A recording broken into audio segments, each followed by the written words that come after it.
lost another event! What happened? I don't know, dude. I've been putting this deck together for weeks. Why did I lose? And you were practicing all night. Yeah, exactly. Let me see your side. Yeah, sure. What's wrong? I put it together like right before the event. It's pretty good, right?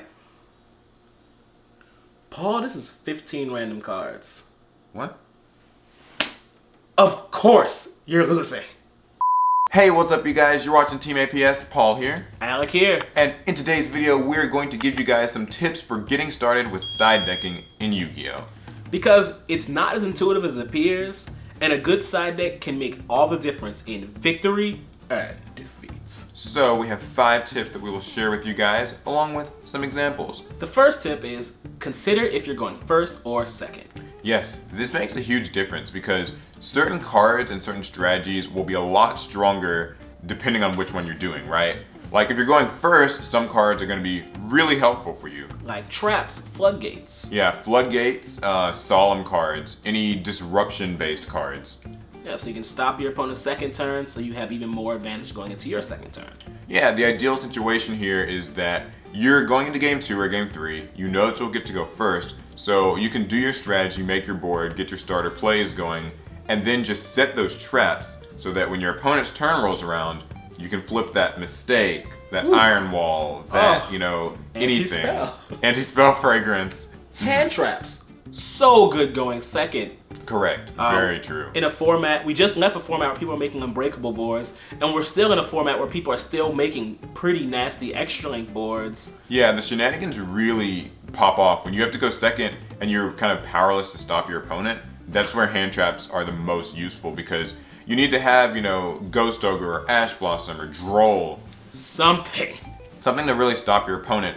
And they aren't necessarily as good if you're going first because at that point they might just be kind of diluting your plays and stuff like that. You might not be able to establish a board on your own turn. Some other cards that are really good if you're going second are the Kaijus or any other kind of board breakers. Raigeki. Yeah, Raigeki, Raw Sphere Mode, a very popular one. And if you can afford it, evenly matched, also very good.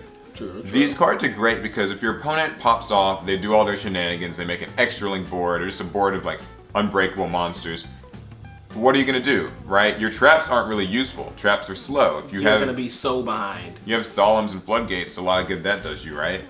I mean, they're already set up. Yeah, they already did their thing. That's where having those board-breaking cards is really helpful. And nothing's more demoralizing than watching your opponent pop off on their first turn, and you just have no answers. And then there are sometimes some cards that are a bit of a middle ground. That's where I think spell and trap removal kind of comes into the picture. Because setting a Twin Twisters if you're going first is so useful. Just if your opponent's playing back row, just go ahead and blow that out on their end phase. Yeah, and then they can't chain it. But it can also be useful even if you're going, second, because if they're using a deck that just sets lots of floodgates, then when you go second, it's a good way to just get them out of the way that way. Because decks like Alter guys can't help but they have to set back row. So if they're going second against you, having a... Yeah, having the Storm Duster, having the Twin Twisters to just break it all apart, very good. And the biggest takeaway from this first tip is make sure that you have the plan in mind of knowing if you're getting to go first or second. You have to. I had a bad experience where I was playing against going second Spiral. And I went first game 1, assumed I was going to end up going second game 2, like an idiot. And sided terribly. Consider side deck cards that don't clash with your deck's main strategy. Perfect example of this is Pendulum decks, right? You can't run anti-spell. Yeah, so, anti-spell fragrance, it's great against a lot of different things. It's pretty good against Trick Stars or Invoked or other Pendulum decks. But if you're playing a Pendulum deck, you can't use anti-spell fragrance. It doesn't work that way. You don't want to use like those banishing floodgates like Macro Cosmos if you're playing a deck that needs to send its cards to the grave. Yeah, Cosmos and stuff aren't going to be running to like side Imperial Iron Wall. Same with like Infernoids, it's not really going to work. Yeah, Gokeys, you really don't want to run it there. Yeah, and like Altergeist can't side Royal Decree. It's kind of one of those things where you do have to consider that even if these cards would help loads against troublesome matchups, if it's going to hurt your deck just as much, if not worse, just go ahead. It's probably just not worth side decking. You only have 15 cards, don't waste them on that. You need to consider what matchups are the most common and which ones give you the most trouble. right? Very important. And there's a difference there, because if you're going to play at a large event, then you can expect a lot of meta opponents, so you can see Trickstars, Gokis. Go ahead and side for those, right? Right, that's what you want to commit a lot of side deck space to, 8, 9 cards even. As opposed to your locals, which might be entirely different. It could be all, like, mainly Burning Abyss. Yeah, your locals might just be loads of, Infernoid players or something, where it's okay to side Imperial Iron Wall, a card that currently, not very good, but, against a meta that's full of Cosmos and Infernoids, I don't know. I mean, maybe that's really worth it. You just gotta keep it flexible. Depending on where you're playing, you have to take into account when putting it on that side. And similarly, consider what matchups you do well against and what matchups you have the most trouble against. Because if it's a matchup that your deck kind of already handles really well, then maybe there's really not much of a need, right? Yeah. You might be playing a deck that already, let's say, simple example. If your deck is a Jinzo deck, right? You don't actually need to be siding Royal Decree.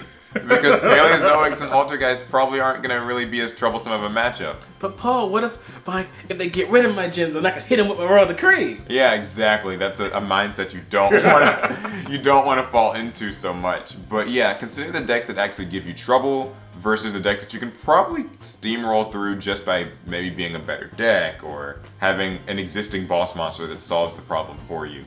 Consider what cards you should probably take out. Yes. Side out is the best word. Right, that's a big one that new players sort of struggle with when they're first getting into side decking. Certain cards will not be useful in certain matchups. If you're playing against Paleo and you main hand traps, you might want to side those bad boys out for almost anything. Yeah, exactly. Paleos and Burning Abyss and a lot of decks like that aren't really susceptible to hand traps. But, it also helps to consider what cards are going to be maybe just not useful as an engine. Sometimes I side out Destrudo against Trickstars. I'm not about to pay half my life points. It doesn't make much sense. That's true. When I play against Trickstars for the same reason, I'm very hard-pressed to not side out my Solemns. Yeah, the Solemns have to go. And I think that sometimes the best thing to do if you don't know what else to do is I like to side out maybe cards like Pot of Desires or Pot of Duality, some of the more generic draw cards. Those are usually very easy picks, Especially if you know your opponent has a lot of hand traps and they're probably not going to get off as much as you'd like. Yeah, it's very easy to swap out spell and traps in general because it's like your monsters are usually kind of part of your engine. Yeah. And you don't want to interrupt your engine. So whenever you can, I say prioritize, the spell and trap cards, whether it's the removal or the disruption or the draw power.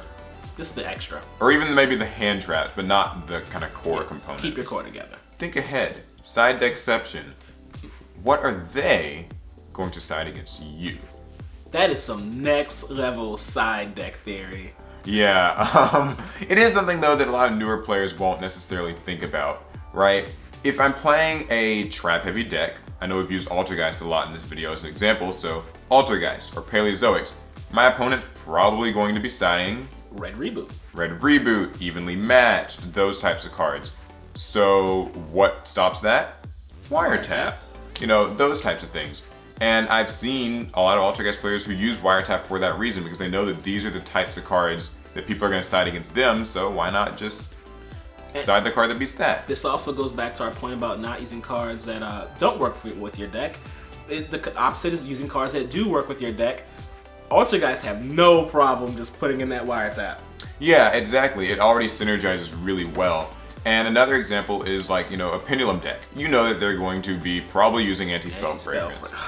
Why not side in Unending Nightmare? Or Heavy Storm Duster. Yeah, or Typhoon. Those types of cards are also really good picks because you know what's coming in. That happens all the time. A person sides really heavy for a matchup, their opponent sides for that side, and they end up with 5 or 6 dead cards. And a couple of bonus points here. I think the biggest one is if your side deck works well with your deck, like the example you mentioned with Altergeist, then bonus points, right? Exactly. Zombie decks can actually use Ash Blossom for other things. They can bring it back with combo Mizuki. extensions. Yeah. Vendreads can just easily go ahead and banish her for their little effects. Or Burning Abyss do really well with Twin Twisters because you want to discard them and get their search effects and stuff like that. So if a side deck card works well with your existing strategy, then definitely power to you. Yeah, that's like getting an extra combo and some. Yeah. So all in all, that's really it. Those are 5 important things to consider as you get started side decking. If you guys think of anything else that we may have missed or that you think about when you build your side deck, go ahead, drop it in the comments. Yes, we would love to know. And before we end the video, we want to talk about a new shirt that we just introduced. The man himself, the APS Squad Tee. That's right. It's got your boy. I think, was this the first time I did it? Was this where the image came from? Maybe. It was one of those times. It was one of those videos. It's classic. Cookies if you remember the video that this still came from. The time when your ears got blown out. Yeah, so if you want to pick up the shirt, we just introduced it on Teespring. All the information is down in the description. Purchase it. It's really great material. It comes in a variety of colors. This is Squad official, baby. So, yeah, that's going to be it for the video. Be sure to give it a thumbs up and subscribe. Speaking of Squad, hit the notification bell. Yes, you'll be notified of all of our new videos. And that is going to be it. See you guys in the next one. Pass turn.